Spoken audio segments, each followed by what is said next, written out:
నమస్కారం. నా పేరు భోగాది వెంకటరాయుడు, రాయుడు అంటారు. నేను కూడా చాలా కాలంగా ప్రింట్ మీడియాలోనూ లేదా ఈ విజువల్ టీవీ మీడియాలో కూడా పనిచేశాను. ఇప్పుడు కూడా అప్పుడప్పుడు పనిచేస్తున్నాను ఫ్రీలాన్సర్గా. ఇటీవల కాలంలో ఒక మంచి డెవలప్మెంట్ ఒకటి జరిగింది. ఆలపాటి సురేష్ గారి పేరు ప్రత్యేకంగా మెన్షన్ చేయవసరం. ఈ రాజకీయమైన వాతావరణం ఉన్న అందరికీ కూడా ఆయన తెలిసిన పేరు. జగన్ గారు పరిపాలన సాగుతున్న చివరి దశలో ఆయన ఒక అద్భుతమైన పుస్తకాన్ని రాశారు, ప్రచురించారు. ఇప్పుడు ఆయన ప్రెస్ అకాడమీ చైర్మన్గా ఉండటం నాకు బాగా సంతోషం కలిగించింది. అయితే ఈ ప్రెస్ అకాడమీ అనేది ఓ ప్రత్యేకమైన గొప్ప సంస్థ.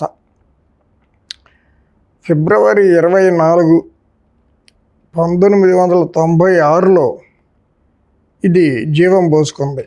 మన ఇప్పుడు ముఖ్యమంత్రి చంద్రబాబు నాయుడు గారి ఆధ్వర్యంలో ఆయన ఆలోచనల మేరకి ఈ అకాడమీని ఏర్పాటు చేశారు. అయితే గత 30 సంవత్సరాల్లో ఈ అకాడమీకి ఎవరున్నారు, ఎవరు లేరు అనే స్పృహ కూడా జర్నలిస్టులకి లేదు, ప్రజలకి లేదు, ప్రభుత్వాలకు కూడా ఉందని నేను అనుకోను. ఏదో రొటీన్గా వేసేసారు చైర్మన్ని, రొటీన్గా నడిచిపోయింది.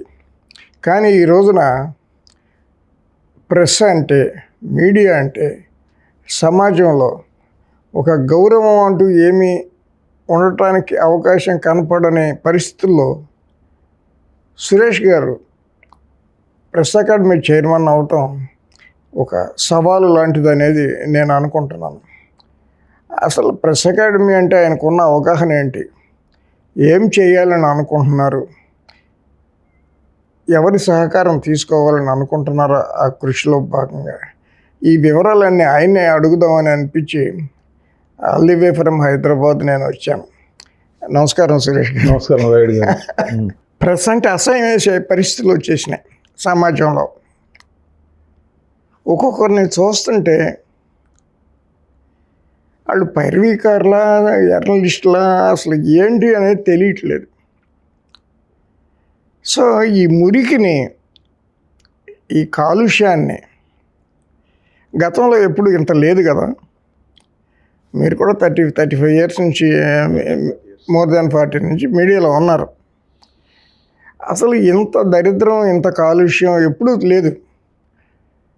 As a press academy chairman, దీని మీద మీ కన్స్ట్రక్టివ్గా ఏం చేయాలని మీరు అనుకుంటున్నారు? మీరు అన్నది నిజమే. మాగా అంటే నిజానికి there is a very simple explanation. మంది ఎక్కువైతే మజ్జిగ పలచబడుద్ది. ఇవాళ 2 తెలుగు రాష్ట్రాలకు కలిపి ఉండాల్సిన దానికన్నా ఎక్కువ న్యూస్ ఛానల్స్ ఉన్నాయి. దానికంటే ముందు న్యూస్ పేపర్లు ప్రతి మండలానికి ఒక రిపోర్టర్ని తీసుకొని వచ్చి ప్రతి మండలంలో జిల్లా ఎడిషన్లు విడిగా ఇస్తున్న ఆ తరహా జర్నలిజాన్ని, ఆ తరహా సాంప్రదాయాల్ని మన తెలుగు మీడియాలోనే ప్రవేశపెట్టారు. వేరే రాష్ట్రాల్లో మొదట లేదు ఇది. ఇప్పుడు కరోనా టైం వచ్చేసరికి జిల్లా ఎడిషన్లు పోయినాయి, కానీ జిల్లాల్లో ఇంకా మండల స్థాయి రిపోర్టుల వ్యవస్థ కొనసాగుతూనే ఉంది. అది చాలా క్రూషియల్గా మారింది అది వార్తాపత్రికలకి. అదే తరహాలో న్యూస్ ఛానల్స్ కూడా మండల స్థాయి విలేకరులను మెయింటైన్ చేస్తున్నాయి. ఇంతమంది, ఇన్ని వేల మంది విలేకరులు ఎక్కడి నుంచి వస్తారు? జర్నలిజం అంటే ఏమిటి, జర్నలిజం నువాన్సెస్ ఏమిటి, మంచి ఏమిటి, చెడేమిటి, అసలు వార్త అంటే ఏమిటి, వార్తగా మనం స్వీకరించాల్సింది ఏమిటి, తిరస్కరించాల్సింది ఏమిటి, ఈ తరహా విషయాలన్నీ తెలుసుకోవాలి. ఎంతో కొంత ప్రాథమికమైన విజ్ఞానం ఉంటే వాళ్ళు వచ్చి జర్నలిస్టులుగా పనిచేసి పని చేస్తూ ఆ క్రమంలో నేర్చుకుంటారు అనుకోవచ్చు. అసలు ప్రాథమికమైన విజ్ఞానం లేని వాళ్ళు కూడా వచ్చి జర్నలిస్టులు అవుతున్నారు. ఆ కారణంగా జర్నలిజం పలచబడుతుంది. ఇక దానికి ఉన్న రెండో యాంగిల్ ఏంటంటే కొంత అవినీతి. జర్నలిజంలో విలేకరులు, మీరు అన్నారు ఇందర జర్నలిస్టులు అనేవని, అవి కూడా నడుస్తూనే ఉన్నాయి. వీటికి సొల్యూషన్ ఒకటేనండి, చెప్పడమే. ఈ చెడు ఉంది ఇక్కడ, ఈ చెడు ఉందని ముందు గుర్తించాలి. గుర్తించడం అనేది ప్రాథమికమైన విషయం. గుర్తించిన తర్వాత దాన్ని 10 మందికి చెప్పాలి, అక్కడ మొదలు పెట్టాలి. అది మన 2 తెలుగు రాష్ట్రాల్లో అది ఒక కన్స్ట్రక్టివ్గా ఒక పాయింట్ దగ్గర ఇంతవరకు టేక్ ఆఫ్ కాల. అటువంటిది ఏదో ఒకటి చేయాలనేది నా ఉద్దేశం. సాక్షి మీడియాదే తీసుకుందాం. నిన్న మీరు ప్రెస్ మీట్లో మాట్లాడతా అది బ్యాడ్ జర్నలిజం అని, వరస్ట్ జర్నలిజం అని, దాని మీద ప్రజల్లో ఒక చర్చను ఇనిషియేట్ చేయడానికి ప్రెస్ అకాడమీ ముందుకు వస్తుందని చెప్పారు. అయ్యా, మీరు ప్రసారం చేసింది నాట్ ఇన్ గుడ్ టేస్ట్. ఇటువంటివి మీరు ప్రసారం చేస్తే మీడియా మీద సదభిప్రాయం ప్రజలకు పోతుంది అని సాక్షి మేనేజ్మెంట్కి ఏమైనా ఉత్తరం రాశారా? మీడియా ప్రెస్ అకాడమీ చైర్మన్గా రాయలేదండి. నేను సాక్షి మేనేజ్మెంట్కి ఉత్తరం రాయలేదు, కానివ్వండి నిన్న సాక్షి మీడియా మేనేజ్మెంట్ని అడ్రస్ చేస్తూ మాట్లాడారు. నాకు ఒక కంప్లైంట్ ఎప్పటి నుంచి అంటే 40 ఏళ్ళ నుంచి. ఒక ఎమ్మెల్యే ఏం చేస్తాడంటే ఒక మంత్రి గారికి ప్రెస్ మీట్లో మాట్లాడితే అయిపోయింది అనుకుంటాడు. But he will not write a letter to the concern minister or department. నేను కాకినాడలో పనిచేసేటప్పుడు కూడా ex minister, ex MLA Malladi Swamy అని ఒక ఆయన ఉండేవారు. రోజు ఎవ్రీ డే కలెక్టర్ గారికి ఎవరినో అడ్రస్ చేస్తా ఒక లెటర్ రాసి ప్రెస్ నోట్ మాకు పంపించేవాళ్ళు. ఒక నెల చూసిన తర్వాత నేను రాశా, వాళ్ళకి రాయరు మాకు రాస్తారు, this is not good habit అని. ఆంధ్రజ్యోతిలో ఎడిట్ పేజ్ ఆర్టికల్ కూడా రాశా. అది చాలా కరెక్ట్ ప్రాసెస్ కాదనేది నా భావన. Why not you write a letter to the management? We can write, అందులో ఏమి ప్రాబ్లం ఏముంది? ఈ ప్రస్తుతం ఉన్న ఈ ఇష్యూలో కొంచెం షేప్ తీసుకొనియండి, అప్పుడు రాయొచ్చు. ఇప్పుడు writing a letter it will be on the record ఒకటి. You can mention it even after 10 years that I have written a letter to the management. అది చేయాలి మీరు అనేది నా భావన. సాక్షి మీడియా మీరు నిన్న ప్రెస్ కాన్ఫరెన్స్లో చెప్పినట్టు managed by A political family. అధికారంలోకి రావాలని ఆ ఫ్యామిలీ భావిస్తుంది.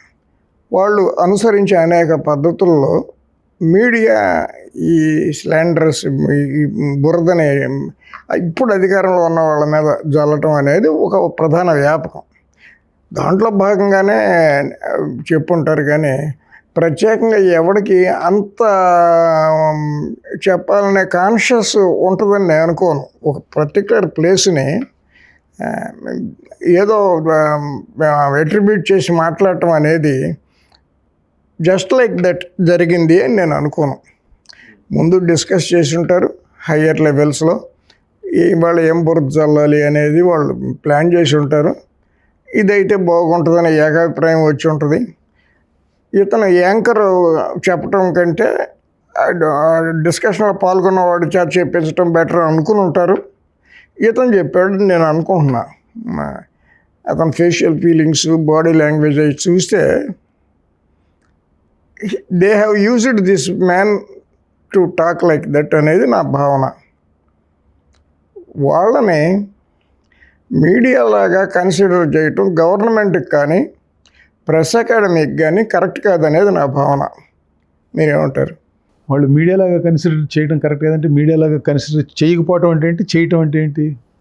దానికి డిఫరెన్స్ ఏంటంటే ఇవాళ మీరు ఏదో పత్రికే రిప్రజెంటేటివ్గా ఉన్నారు, సెక్రటేరియట్లోకి వెళ్ళిపోవచ్చు కదా, మంత్రుల స్పెషల్లోకి వెళ్ళిపోవచ్చు కదా, కలెక్టర్ గారి ఆఫీస్లోకి వెళ్ళిపోవచ్చు కదా, ఎంఆర్ఓ ఆఫీస్ అంటే గ్రామ లెవెల్ నుంచి మండల్ లెవెల్ నుంచి స్టేట్ సెక్రటేరియట్ వరకు రిపోర్టర్ అనే వాళ్ళందరికీ కూడా అక్రిడిటేషన్ రద్దు చేయటం అనేది మొదటి చర్య. నేను సీఎం గారికి కూడా ఉత్తరం రాశా. ఊరికినే ఉపన్యాసాలు ఇవ్వటం వల్ల ఏమీ ఉపయోగం ఉండదు, క్వాలిటీ చర్యలు తీసుకోండి అని రాశా మీరు చైర్మన్ కావడానికి కొద్దిగా ముందు. అట్లాగే పేపర్కి ఇది ఒక న్యూస్ పేపర్ అనే గుర్తింపు ఇవ్వకుండా ప్రభుత్వం జీవో ఇచ్చేస్తే ఏ దశలోనూ ఏ రకమైన అడ్వర్టైజ్మెంట్, ఇప్పుడు CM cannot control what is happening in a district. ఓ జీవో ఇచ్చారనుకోండి, ఈ పత్రిక ప్రజల పత్రిక కాదు, ఒక ఫ్యామిలీ అఫైర్కి సంబంధించి వాళ్ళు చేసుకున్నారు. వాళ్ళు ఎవరి మీదైనా రాసుకోవచ్చు. ఇప్పుడు నేను ఎదవా నంబర్ 1 అని రాసుకోవచ్చు, తప్పులేదు. దట్ ఈజ్ వాళ్ళ point of view to go in to the public. అలాగే మిమ్మల్ని తిడతా రాయొచ్చు. కానీ దానికి ఇతర ఆంధ్రజ్యోతి, ఈనాడు, వార్త, విశాలాంధ్ర, ప్రజాశక్తి వీటికి ఇవ్వాల్సిన గౌరవం దానికి కూడా ఇవ్వకూడదు అనేది నా భావన. అంత డెసిసివ్గా ప్రెస్ అకాడమీ కానీ గవర్నమెంట్ కానీ యాక్ట్ చేసే అవకాశం ఉందా? దానికి ప్రాతిపదిక లేదు. ఎందుకు లేదంటే పొలిటికల్ ఫ్యామిలీ, ఒక రాజకీయ పార్టీని నడిపిస్తున్న ఒక కుటుంబం, ఒక వ్యక్తి మీడియా అవుట్లెట్ని నడిపించడానికి వీలు లేదు అని చెప్పే స్టాట్యూట్ ఏమి లేదు వాళ్ళ ఇండియాలో. నిజానికి అసలు వేరే వ్యాపారాలు చేస్తున్న వేరే వ్యాపారాలు, వేరే పరిశ్రమలు నడిపిస్తున్న ఫ్యామిలీసు మీడియా ఇండస్ట్రీలోకి రాకూడదన్నది ఒకటి ఉంది. అంటే అది యాక్ట్గా లేదు, అది ఒకటి ఉంది, ఒక భావన చాలా కాలంగా ఉంది వెస్టర్న్ కంట్రీస్లో. నిజానికి ఇప్పుడు రామ్నాథ్ గోయింకా గారు, మన దేశంలో రామ్నాథ్ గోయింకా గారు, ఆయన అంత పెద్ద ప్రెస్ బ్యారను, ఆయనకు అన్ని ఆస్తులు ఉండి, అంత భారతదేశం మొత్తం ఆయన ఉండి కూడా నేను వేరే వ్యాపారం చెయ్యను అని చెప్పాడు ఆయన. ఎందుకంటే నేను వేరే వ్యాపారాలు చేస్తే ఆ వేరే వ్యాపారాల నీడ నా మీడియా మీద పడుద్ది, ఆ కంపల్షన్స్ వచ్చి ఈ మీడియా నడపడంలో నా దారి మారుస్తాయి, కాబట్టి నేను వేరే వ్యాపారం చెయ్యను అని చెప్పాడు ఆయన, భీష్మించాడు. అవును, అవి నిజానికి అదే ఆదర్శనీయమైన స్టాండ్ అయినప్పుడు ఒక రాజకీయ పార్టీని నడిపే వ్యక్తి లేకపోతే కుటుంబం మీడియా నడపడం అనేది ఏంటి? ఇది మరీ అన్యాయం కదా. ఒక వ్యాపారం నడిపే వాళ్ళు మీడియా నడపడానికిను, ఒక రాజకీయ పార్టీ నడిపే వాళ్ళు మీడియా నడపడం, ఇది మరీ అన్యాయం. దీనికి అయితే ఎక్కడ ఏ చట్టం చెప్పటాలి ఇది తప్పు అని. అంచేత ప్రభుత్వం ఆ తరహా నిర్ణయం తీసుకొని ఒక పత్రికలో పనిచేసే జర్నలిస్టులకు అక్రిడిటేషన్ నిరాకరించడం అనే దానికి ప్రాతిపదిక ఉండదు. ప్రాతిపదిక లేకుండా ప్రభుత్వం ఏ పని చేయలేదు. నేను యాక్సెప్ట్ చేస్తా, but are you going to write a letter to the government to do this, to think on these lines? దీని మీద నేను నిన్న మాట్లాడింది అదే కదా. ప్రెస్లో మాట్లాడటానికి నేను కన్సిడర్ నేనే చేస్తాను. నేను వినండి చెప్పేది, గవర్నమెంట్ ఉంటుంది సరే తీసేయండి. గవర్నమెంట్కి ఏదైనా నేను చెప్పదలుచుకున్నప్పుడు ఏం చేయాలంటే దానికి ముందు నేను డిస్కషన్ ఇనిషియేట్ చేస్తాను. దీని మీద భారీ ఎత్తున మన ఆంధ్రప్రదేశ్లో దీని మీద కొంత చర్చ నడిపించడం కోసం గాను నేను రంగం సిద్ధం చేస్తున్నా. ఈ చర్చ నడిపించిన తర్వాత ఇదిగోండి ఈ తరహా చర్చ జరిగింది, ఈ తరహా చర్చలు, ఈ తరహా కంక్లూషన్స్ వచ్చినాయి, ఇవన్నీ వచ్చినాయి, ఈ మీ దృష్టికి తీసుకొస్తున్నాను, ఈ పనులు చేస్తే బాగుంటుంది అని అప్పుడు అడ్రస్ చేస్తాను. Your right. Not only in Vijayawada, you have to be in every place, most of the place. ఈ డాక్టర్ని, వైద్యుల్ని, లాయర్లని, ఇట్లాంటి వాళ్ళని, ప్రముఖుల్ని, సోషల్ యాక్టివిస్టులు వీళ్ళందరినీ పిలిచి ఒక రోజు డిస్కస్. ఇది ప్రెస్ అకాడమీ తప్ప ఈ పని ఇంకెవరూ చేయలేరు గవర్నమెంట్లో, ఎవరి పనులు వాళ్ళుకుంటాయి. సో నేను అందుకే చెప్పింది బిగినింగ్లో, గత 30 ఏళ్లలో ప్రెస్ అకాడమీలకి పని పాట లేదు. ఇప్పుడు ప్రెస్ అకాడమీ అంటే నాకు నిశ్చిత అభిప్రాయం, నా అభిప్రాయాలు మారవు. ఇప్పుడు you are more than chairman, you have to do something in your tenure. ఈ విషయంలో అంటే మీడియా యాజమాన్యాలు ఏ పద్ధతిలో ఉండాలి అనే దానికి సంబంధించి ప్రత్యేకించి రాజకీయ పార్టీలు ప్రజల దగ్గరికి వెళ్ళి అధికారం కోరే రాజకీయ పార్టీలు మీడియా నడపకూడదన్న విషయంలో నాకు చాలా స్పష్టమైన ఒక స్టాండ్ ఉంది. నేను రాసిన విధ్వంసం పుస్తకంలో కూడా దీని మీద 2 చాప్టర్లు ఉన్నాయి. దీని మీదే ప్రత్యేకించి, అది కూడా సాక్షి రెఫరెన్స్తోనే ఉంది అందులో. ఎందుకంటే అది రాసింది జగన్మోహన్ రెడ్డి గారి పాలన మీద కాబట్టి ఆయన నడిపే సాక్షి ఏ విధంగా ఇందులో ఇన్వాల్వ్ అయిందనే దాని మీద ప్రత్యేకించి రాశాను నేను. ఇది సాక్షికి వ్యతిరేకంగానో లేకపోతే మరో మీడియా హౌస్కి వ్యతిరేకంగానో అని అనుకోనక్కర్లా, చెప్తున్నా నేను. ఎందుకంటే ప్రజలందరికీ అవసరమైన మీడియా బ్లెమిష్లెస్గా మచ్చ లేకుండా ఉండాలి. అది మచ్చ లేకుండా ఉండే మీడియాని ఓ పొలిటికల్ ఫ్యామిలీ నడపలేదు. Simple, it's as simple. ఎందుకంటే వాళ్ళ అవసరాలు వాళ్ళవి. అది ఉదర పోషణార్థం కుటుంబ పోషణార్థం ఉద్యోగం చేసే జర్నలిస్టు నేను ఇందులో న్యాయమైన జర్నలిజం చేస్తానని భీష్మించలేడు. కుదరదు. మేనేజ్మెంట్ ఏం చెప్తే చేయాలి, తప్పదు. కాబట్టి ఆ తరహా జర్నలిజాన్ని మేనేజ్మెంట్లు దూరం చేయాలి. ఈ తరహా జర్నలిజం ఇది మంచిది కాదు సమాజానికని దానిని డిస్క్రెడిట్ చేయాలి. ప్రభుత్వాలు ఒక స్టాండ్ తీసుకొని దీన్ని మేము చట్టం ద్వారా దీన్ని పరిహరిస్తామంటే గుడ్. కానీ ఆ లోపు, అది జరిగే లోపు ఇది ఎందుకు చెడ్డది, వై దిస్ ఈజ్ ఈవిల్ అనేది చెప్పాలి. ప్రజలందరికీ కూడా సాక్షి అనేది ప్రజాహితం కోరిన మీడియా కాదు, జగన్మోహన్ రెడ్డి గారు వారి కుటుంబ సభ్యుల క్షేమం కోరిన మీడియా అనే అవగాహన ప్రజలందరికీ కలగాలి. Besides your taking some steps, ఈ క్యాంపెయిన్ కూడా ప్రజల్లోకి వెళ్ళాలి అనేది నా భావన. ఇక విలేకరుల విషయానికి వస్తే, సిటీ విలేకరులకు అవసరం లేదేమో కానీ గ్రామీణ విలేకరులకి సమ్ ఓరియంటేషన్ ఈజ్ నీడెడ్.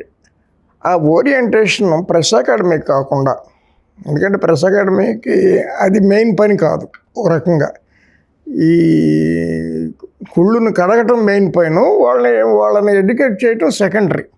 ఒక యూనివర్సిటీతో accreditation AP press academy tie up అయ్యి, అయ్యా మా విలేకరులకి, గ్రామీణ విలేకరులకి మీరు ఒక చిన్న సర్టిఫికెట్ కోర్స్ 2 నెలలు కానీ 3 నెలలు కానీ ఆన్లైన్, ఇవాళ అంతా కూడా ఆన్లైనే కదా. ఇప్పుడు బిఏ ఎంఏ ఎంకామ్ కూడా ఆన్లైన్లో చదువుకుని పాస్ అవుతున్నారు పిల్లలు. అట్లా మీరు సర్టిఫికెట్ కోర్సు మాకు ఇంట్రడ్యూస్ చేసి మీడియా రిపోర్టర్స్ ఎట్లా ఉండకూడదు, ఎట్లా ఉండాలి అనేది మీరు చెప్తే, మీ దగ్గర సర్టిఫికెట్ పొందిన వాళ్ళనే మీడియాలో తీసుకునే విధంగా మేము ఎంకరేజ్ చేస్తాం, ఐఎండ్పిఆర్ డిపార్ట్మెంట్కి తెలియజేస్తాం అనే కృషి ఏమైనా చేయడానికి మీకు అవకాశం ఉందా? అది మీరు ఇచ్చిన ఆలోచన ప్రాక్టికల్గా సాధ్యం కాదు. ఎందుకంటే ఉదాహరణకి మనకి దగ్గరలో ఉన్న యూనివర్సిటీ నాగార్జున యూనివర్సిటీ అనుకోండి, నాగార్జున యూనివర్సిటీతో టైఅప్ అవుతాం. నాగార్జున యూనివర్సిటీ దగ్గర అందుబాటులో ఉన్న మానవ వనరులు, వాళ్ళ దగ్గర అందుబాటులో ఉన్న ఇతర ఇన్ఫ్రా, వాటిని దృష్టిలో పెట్టుకుంటే వాళ్ళు కొంతమందిని మాత్రమే ఆ తరహా కోర్సు అందించగలరు. వాళ్ళని మాత్రమే వాళ్ళకే అక్రిడిటేషన్ ఇవ్వాలి, వాళ్ళని మాత్రమే రిక్రూట్ చేసుకోవాలనుకుంటే అది సరిపోదు. రెండవది ఏంటంటే, ఇంకొక పాయింట్ ఏంటంటే, ఇది మనం వరకే చెప్పుకునేది. అల్టిమేట్గా ఇది ఆ మీడియా యాజమాన్యాలకి ఇది ఇష్టం ఉండకపోవచ్చు. సో మనం వాళ్ళ మీద నెత్తి రుద్దలేం మనం. అంటే మీడియా యాజమాన్యాలు అంటే అన్నీ కూడా ఇన్విజిబుల్ మీడియా యాజమాన్యాలు. ఇప్పుడు వార్త పేపర్ ఉంది, దాని యాజమాన్యం ఎక్కడో ఉంటాడో, సాంఘియో ఎవరో తెలియదు. We will not be able to contact him. వేరే వాళ్ళు ఎవరో నడుపుతూ ఉంటారు, మేనేజర్లు. అట్లా కాకుండా నేనేమంటానంటే, a suggestion to you, first you tie up with university అనుకుంటే, అక్రిడిటేషన్కి దానికి లింకు లేకుండా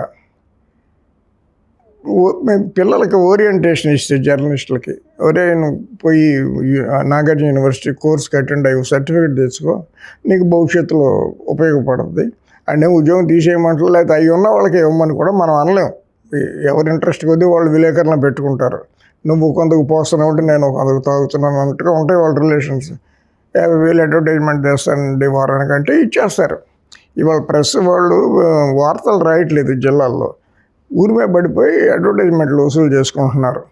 దానికేంటంటే అది ఒక కాలుష్యం. దానికి మనం ఏం చేయాలో తెలియదు కానీ ఏమీ చేయలేమని నేను అనుకుంటున్నాను. ఎందుకంటే ఓనర్స్ ఇంట్రెస్ట్ ఇన్వాల్వ్ అయ్యి ఉన్నప్పుడు ఇంకేమీ చేయలేం.